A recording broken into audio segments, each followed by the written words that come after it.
Hello friends, साध्य PSC academy के online YouTube channel में आप सभी का स्वागत है। मैं पारेंद्र साहू। आज हम लोग बात करेंगे छत्तीसगढ़ में मराठा के इतिहास को लेकर। बिल्कुल प्रारंभिक लेक्चर है आपका कि मराठों का आगमन छत्तीसगढ़ में किस वजह से होता है, कौन से ऐसे कारण हैं जिसकी वजह से उनका आगमन यहाँ पर आना होता है, उन पर एक चर्चा करेंगे।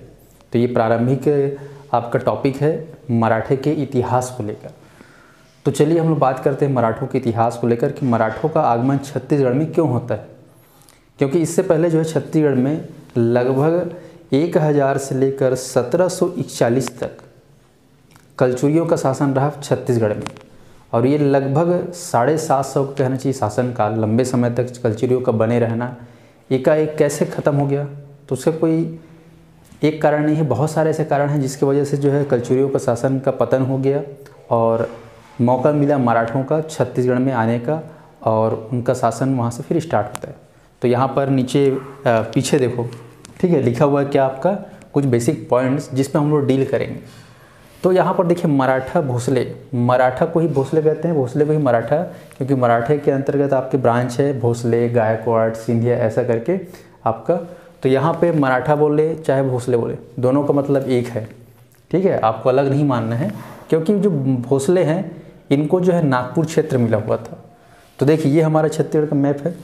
छत्तीसगढ़ के मैप में देखिए उन दिनों जो है बात करें अगर 1741 है ना, आपको डेट देखना है कि मराठों का आगमन जो है 1741 में होता है, नवंबर के आसपास, ठीक है। अभी पढ़ेंगे मराठों को जो है इनका जब भी आक्रमण करने का जब मुहूर्त बनता था तो अक्सर दशहरा के बाद, ठीक है। तो दशहरा जो है अक्टूबर नवंबर में होता था, तो अक्टूबर नवंबर में इनका आगमन होता है छत्तीसगढ़ की ओर। तो आपका जो नागपुर है छत्तीसगढ़ के सीमा से लगा हुआ है, जो राजनांदगांव कांकेर क्षेत्र है। यह नागपुर जो है मराठों की है ना, मराठा में जो भोसले वंश है इनकी राजधानी थी नागपुर। और उन दिनों यहाँ पर रघुजी प्रथम जो है शासन करते थे शासक के रूप में, ठीक है। और इन दिनों छत्तीसगढ़ में कलचुरियों का वंश चला था। कलचुरियों में रतनपुर का कलचुरी अलग एक ब्रांच था और रायपुर का कलचुरी का एक अलग ब्रांच था। वहीं हमारे छत्तीसगढ़ से इस पार पूर्वी साइड उड़ीसा राज्य है और इसके बाजू में बंगाल। देखिए ये उड़ीसा क्षेत्र और ये बंगाल क्षेत्र। तो क्या होता है कि यहाँ पर जो रघुजी द्वितीय है, जो कि नागपुर के शासक है भोसले वंश के, ये ऋणग्रस्त हो रहते हैं, है ना। कहा जाता है कि उन दिनों जो है ये कर्ज से ये डूबे रहते और इनको पैसे की, धन की बहुत ज़्यादा आवश्यकता रहती। तो ऐसे हालत में ये क्या करे, तो इनको सोचता है कि भाई छत्तीसगढ़ के बाजू में जो बंगाल है, आसपास के क्षेत्र और भी हैं, उनको लूटा जाए, वहाँ पे आक्रमण किया जाए। तो रघुजी प्रथम जो है अपने सेनापति भास्कर पंत, ठीक है, आपको याद रखना है सेनापति हुए, रघुजी के सेनापति कौन थे, भास्कर पंत, ठीक है। सेनापति भास्कर पंत को उन्होंने काम सौंपा कि भाई आपको जो है कुछ न कुछ तो करना पड़ेगा ताकि हमारा राजकोष भर जाए। तो सेनापति भास्कर पंत को कार्य सौंपा जाता है इसके लिए और फिर वो तैयार भी हो जाते हैं। परंतु उसी समय क्या होता है कि एक मैसेज आता है, कहाँ से, बंगाल से। तो बंगाल में उन दिनों वहाँ का नवाब था अलीवर्दी खां। वहाँ का शासक कौन था, अलीवर्दी खां। तो ये जो अलीवर्दी खां हैं इनका वहाँ के तत्कालीन सेनापति कहना चाहिए मीर हबीब के साथ पटता नहीं, ताल में लच्छा नहीं। तो मीर हबीब जो है आमंत्रित करते हैं रघुजी प्रथम को कि आप हमारे क्षेत्र में आइए, मैं आपका पूरा सपोर्ट करूंगा, अभी मौका अच्छा है, अटैक कर सकते हो, आपको पैसे भी खूब मिलेंगे, धन धान्य राजकोष से काफ़ी कुछ मिलने का अवसर है। तो रघुजी प्रथम बोलते हैं कि वाकई में ये मौका बड़ा अच्छा है और मुझे तो पैसों की आवश्यकता है ही है, तो क्यों ना वाकई में। तो वहाँ पर जो है भास्कर पंत को भेजते हैं, कहाँ पर, बंगाल के लिए, कि जाओ बंगाल। पर उसी समय और एक घटना घटती है, कहना चाहिए संयोगवश, कि जो आपका रतनपुर में शासक था रघुनाथ सिंह और रायपुर क्षेत्र में शासक था अमर सिंह। तो यहाँ पर रतनपुर क्षेत्र में जो रघुनाथ सिंह हैं उनका जो रिलेटिव एक रहता है मोहन सिंह। वो मोहन सिंह जो बहुत ही बेकार इंसान रहता है, अपने राजा से बहुत जलता है, कहना चाहिए ईर्ष्या करता है। और वो मोहन सिंह का जो संबंध है रघुजी से थोड़ा रहता है। तो वो क्या करता है कि मोहन सिंह रतनपुर को छोड़कर कुछ दिनों के लिए नागपुर आ जाता है और नागपुर में आकर रघुजी प्रथम के साथ रहने लगता है। और कहा जाता है कि रघु साथ रहते रहते जो है उनकी मित्रता हो जाती है रघुजी प्रथम से और काफ़ी इसका हाथ पैर दबाना, इनके सेवा करना उसमें लीन रहता था। तो इससे खुश होकर रघु जी प्रथम जो है मोहन सिंह के प्रति एक सिंपैथी मिल जाता है, उसको हमदर्दी। फिर उसी दरमियान क्या हो जाता है कि यहाँ पर जो रघुनाथ सिंह हैं, वैसे भी रघुनाथ सिंह बोलते हैं कि यह जब इनका राज्याभिषेक हुआ तो इनकी जो उम्र थी वो 60 वर्षों की थी, और गनीमत कहना चाहिए उसके बाद जो 60 वर्षों के बाद 68वें साल कहना चाहिए उनकी आयु अवस्था जब 68वें साल रहती है तो उनकी एकमात्र पुत्र रहता है, उसकी मृत्यु हो जाती है। तो मृत्यु की वजह से जो है ये बहुत दुखी रहते हैं, और जैसे पता चलता है कि इनकी मृत्यु हो गई, मोहन सिंह चले जाता है कहाँ, इसके दशगात्र में कहना चाहिए। देखता है तो रघुनाथ सिंह बहुत ही कहना चाहिए दीन दुखी अवस्था में पड़ा हुआ है, राजकाज का कोई होश हवास नहीं, बिल्कुल कोई मतलब नहीं, बेफिक्र उदासी छाई रहती है। तो ऐसे हालात को समझते हुए जो है मोहन सिंह बहुत ही ज़्यादा फायदा उठाता है और आकर सूचना देता है रघु जी को प्रथम को कि भाई रघुनाथ सिंह तो बहुत ही विरह अवस्था में कहना चाहिए दुखी अवस्था में व्याकुल में है, कि उनका पुत्र मोह बहुत ज़्यादा था तो दुखी पड़ा हुआ है कि इकलौता पुत्र है तो वो बहुत ज़्यादा दुखी है, और अभी अच्छा मौका है कि आप यहाँ पर अटैक कर सकते हैं तो आपको काफ़ी फायदा होगा। तो यह बात फिर भास्कर पंत को बताई जाती है कि आपको अच्छा मौका है कि आप यहाँ पे कर सकते हैं। तो फिर जो है यहाँ पर रघु जी प्रथम अपने सेना के साथ है ना, अपने सेनापति भास्कर उनको भेजता है कि जाओ, ठीक है, नागपुर से होते हुए रायपुर छत्तीसगढ़ चले जाना, उसमें रायपुर का रतनपुर बोलते थे ना, आपका कौशल क्षेत्र में रतनपुर और ये रायपुर और रतनपुर क्षेत्र, यहाँ से होते हुए जाओ बंगाल। तो यहाँ पर जो है भास्कर पंत जो है दशहरा के समय अक्टूबर नवंबर में अपने 10,000 20,000 कहना चाहिए अश्व सेनाओं के साथ जाते हैं, पूरे तैनाती के साथ। तो यहाँ पर भी जैसे पहुँचते हैं, ये देख रहे हो आपको बंगाल, ये नागपुर से जो बंगाल वाला रूट है जहाँ पे आज हावड़ा मुंबई हावड़ा ट्रेन चलती है वही रूट कहना चाहिए, या आप यहाँ पे ट्रेन रूट कह सकते हो। तो यहाँ से जो है नागपुर से रायपुर पहुँचते हैं। तो रायपुर में उन्होंने तत्कालिक शासक रहते हैं अमर सिंह। अमर सिंह जो है बहुत ही चतुर चालाक, बोलता है कि मेरे को तो आपसे लड़ाई वड़ाई करना नहीं है, एक काम करो आपको जो टैक्स लेना हो ले लो, कर मैं नहीं लेना, कोई खून खराबा नहीं। तो अमर सिंह जो है इनके बातों को समझते हुए ठीक है कहना चाहिए आपके जो भास्कर पंत इनके बातों को समझते हुए माफ़ कर देता है, और उनको जो है 3 क्षेत्र दे देता है, राजिम पाटन और कहना चाहिए राजिम पाटन रायपुर, और 7,000 टकोली मांगता है टैक्स। आगे बढ़ता है क्योंकि उनको तो पैसे से मतलब रहता है। फिर रायपुर के बाद पहुँच जाते हैं रतनपुर। जैसे ही रतनपुर पहुँचते हैं तो उनको वाकई में वो जो समाचार सुन रहे थे वो चीज़ से वो बिल्कुल वाकिफ़ हो जाते हैं कि वाकई में यहाँ पर रघुनाथ सिंह बहुत ही चिंतित अवस्था में दुखी अवस्था में पड़े रहता है। परंतु भास्कर पंत 20,000 सेनाओं के साथ यहाँ पर जैसे पहुँचता है तो ये लड़ाई वड़ाई तो कुछ करते नहीं, सरेंडर कि मैं क्या लड़ूँ ऐसी अवस्था में। तो यहाँ पर कहते हैं कि रतनपुर का जो महल है उसको एक साइड को तोप से उड़ा देता है, कौन, भास्कर पंत। फिर भी रघुनाथ सिंह बिल्कुल शांत अवस्था, कोई मतलब नहीं, जो हो रहा है होने दो। तो उनकी जो रानियाँ हैं वो बाहर निकल के सफ़ेद झंडे के साथ बाहर खड़ी होती है और बोलती हैं कि हमको लड़ाई बिल्कुल भी नहीं करनी है, हमको जो है शांति चाहिए। तो बोला ठीक है कोई दिक्कत नहीं, पर ये हमारा वो काम है, हमको पैसे चाहिए, हमको धन धान्य से मतलब है। तो यहाँ पर जैसे प्रवेश करती है भास्कर पंत की सेना तो वहाँ के राजकोष को खाली कर दिया जाता है और उनसे राज्य छीन कर जो है उनको अधीन शासक होना पड़ता है किनके, मराठों के। और यहीं पर कहा जाता है कि भास्कर पंत जो है एक अपना प्रतिनिधि के रूप में कल्याणगिरी गोसाई को प्रतिनिधि नियुक्त करता है रघुनाथ सिंह के लिए कि ये मेरा आदमी है, इनके साथ आपको कुछ काम करना है, जो भी करना है उसको बता करना। तो रघुनाथ सिंह के दरबार में कल्याणगिरी गोसाई को नियुक्त किया जाता है। तो यहाँ पर जो है रघुनाथ सिंह की दशा व्यथा बहुत ही ज़्यादा बेकार रहती है। उनको लगता है कि यार मैं ऐसे अवस्था में हूँ, 68-70 साल मेरी आयु, फिर भी लड़ाई कर रहा है, मेरे को नहीं करना लड़ाई, और बिना पूछे जाने बताए कहना चाहिए डायरेक्ट मेरे से युद्ध कर लिया, ये तो एक हिसाब से विश्वासघात है।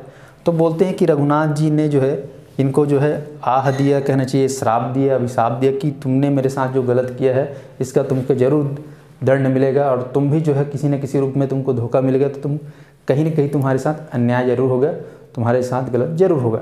ऐसा करके कहा जाता है कि रतनपुर के रघुनाथ जी जो कि बहुत ही बूढ़े हो चुके थे, इनको अभिशाप देता है कि इनको भास्कर पंत को।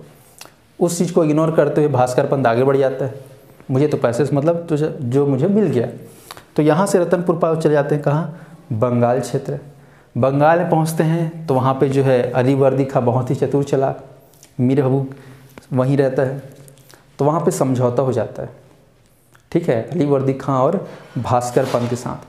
और कहा जाता है कि भास्कर पंत वहाँ पे 3 साल रहा, और वहाँ वैसा हुआ कि उनके साथ भी 3 साल बाद विश्वासघात हुआ, किनके साथ? भास्कर पंत के साथ। और कहा जाता है कि मनकुटा नामक स्थान पर अलीवर्दी खान ने अपने आदमियों के साथ मिलकर उनको वहीं पे मरवा दिया। किनको? भास्कर पंत को। तो भास्कर पंत वापस आ ही नहीं पाता। तो एक घटना, तो जैसा उन्होंने यहाँ पर किया रतनपुर में विश्वासघात से लड़ाई आक्रमण, ठीक वैसे उनका यहाँ पे हुआ और उनकी मृत्यु हो गई। तो ये बात से लगता है कि वाकई में रघुनाथ सिंह की आह जो है लग गई थी किसको? भास्कर पंत को।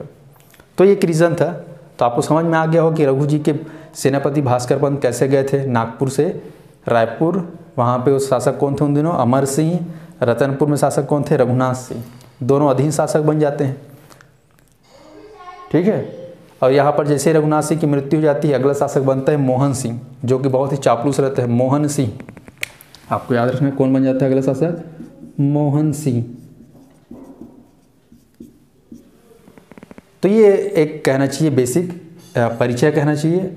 पर यहाँ पर एक बात बताऊँ आप लोगों को कि जो है रघु जी का जो सेनापति है भास्कर पंत, वो यहाँ पे अटैक कर रहा है, उसके पीछे और भी कारण हैं, जिसको यहाँ पर आप देख सकते हैं कि कलचुरियों के ऊपर आक्रमण के कौन कौन से कारण हैं। तो यहाँ पर 8 कारण दिए हुए, इनको आपको याद रखना है। जैसे कि मराठों की महत्वाकांक्षा, ये भी एक कारण था, क्योंकि मराठे लोग चाहते थे हमारे साम्राज्य का और विस्तार हो। दूसरा, छत्तीसगढ़ का उड़ीसा बंगाल मार्ग पर स्थित होना। अगर छत्तीसगढ़ का जो है उड़ीसा और कहना चाहिए बंगाल के मार्ग में नहीं होता तो शायद यहाँ से होके जाना ही भी नहीं पड़ता, ना ही इनसे 2-4 हाथ होना पड़ता। तो यह भी एक रीज़न हो गया कि उड़ीसा का जो है उड़ीसा बंगाल के मार्ग में स्थित होना किसका? छत्तीसगढ़ का। तीसरा, रघु जी की ऋणग्रस्तता। रघु जी की देती जो है कर्ज में डूबे हुए थे, उनको पैसे की बहुत ज़्यादा आवश्यकता थी, तो कहीं ना कहीं से तो लूटपाट करना जरूरी था, तो इस वजह से छत्तीसगढ़ को लूटना पड़ा। चौथा है छत्तीसगढ़ का उपजाऊपन। तो छत्तीसगढ़ में जानते हैं कि जो मैदानी क्षेत्र है, धान का कटोरा, ठीक है, सिंचाई की भरपूर सुविधा, धन धान्य से भरपूर क्षेत्र, रतनपुर और रायपुर क्षेत्र, तो इसका भी फायदा उनको मिला, ये भी एक कारण था। पांचवा, छत्तीसगढ़ का कमजोर शासक। तो कहना चाहिए कलचुरियों में एक ज़माने में जैसे जाजल देव प्रथम हो गया, रत्नदेव द्वितीय हो गया, जैसे बड़े बड़े पराक्रमी शासक हुए, वैसे ये लोग नहीं थे, अमर सिंह और ना ही रघुनाथ सिंह। रघुनाथ सिंह तो वृद्ध अवस्था में पहुँच चुके थे, तो ये भी एक बहुत बड़ा कारण था कि छत्तीसगढ़ का कमजोर शासक। उसके बाद राज परिवारों में फूट। इन दोनों परिवारों में जो है एक संबंध स्थापित नहीं था जितना पहले हुआ करता था। पहले तो ऐसा था कि त्रिपुरी के राजा जो इनके मुख्य प्रांत थे, उनके साथ इनका संबंध बड़ा अच्छा था। आपको मालूम होगा कि गांगे देव की सहायता किया गया था कमल सिंह के द्वारा, जब उन्होंने उत्कल या फिर बंगाल उड़ीसा के लिए लड़ाई किए थे, तो ठीक है, तब परिवारों के साथ बड़ा अच्छा सामंजस्य था। अब तो ऐसा हो गया था कि यहाँ जो रतनपुर ब्रांच है और रायपुर ब्रांच, इन दोनों ब्रांच में ही नहीं जमता था, दोनों के बीच में कहना चाहिए 36 के आंकड़े टाइप से थे, कोई मतलब नहीं, यहाँ क्या हो रहा है तो वहाँ क्या हो रहा है। तो कहना चाहिए परिवार में आपस में जो राज परिवार थे, इनमें मित्रता या फिर पारिवारिक जो संबंध में खटास आ गई थी, तो उसका भी फायदा मिला। जमींदारों का असहयोगी रुख। उन दिनों यहाँ पर जो जमींदार होते थे, गढ़ दीवान होते थे, उनको कोई मतलब नहीं, क्योंकि वो भी जानते थे कि पहले जैसे राजा होते थे कलचुरियों में, वैसे जो है राजा अब नहीं है, ना ही उनको कोई दबदबा है अपने जमींदारों के ऊपर, ना ही नियंत्रण। तो इस चीज़ का भी फायदा उठाते हैं कौन? यहाँ पर जमींदारों का, जमींदार लोग। 8वां है मीर हबीब का आमंत्रण। तो मीर हबीब जो है बहुत ही महत्वपूर्ण अदा करते हैं कि भाई बंगाल में ऐसी सी बात है, आप आ सकते हो, तो उनके बुलावे पर इनको जाना पड़ता है कि इनको भास्कर पंत को, ठीक है। तो ये भी बहुत महत्वपूर्ण कारण है। तो यहाँ पर 8 कारण हैं, आपको याद रखना है। पीएससी में जो है कभी पूछ सकता है कि भाई मराठों का आक्रमण जो है कलचुरियों के ऊपर या फिर क्यों हुआ, तो ये 8 कारण तो आपको याद रखना है। फिर से देखिए, मराठों की महत्वाकांक्षा, छत्तीसगढ़ का उड़ीसा बंगाल पर स्थित होना, रघु जी की ऋणग्रस्तता, छत्तीसगढ़ का उपजाऊपन, छत्तीसगढ़ का कमजोर शासक, राज परिवारों में फूट, जमींदारों का सहयोगी रुख, मीर हबीब का आमंत्रण। तो ये 8 कारण को आपको अच्छे से याद रखना है। और रिजल्ट क्या होता है, पूछा जाएगा कि मराठा आक्रमण के कारण। तो मराठा आक्रमण के परिणाम स्वरूप में क्या होता है कि मराठा जो है विजयी होते हैं। आपको याद रखना है दोस्तों, क्योंकि लड़ाई तो होती नहीं है, सरेंडर हो जाता है रघुनाथ सिंह, अमर सिंह तो बिल्कुल। दूसरा, यहाँ पे देख सकते हैं कि रतनपुर के तत्कालिक शासक रघुनाथ सिंह और रायपुर के तत्कालिक शासक कलचुरी शासक अमर सिंह, दोनों अपने आप को पराधीन हो समझ लेते हैं किसके? मराठा के।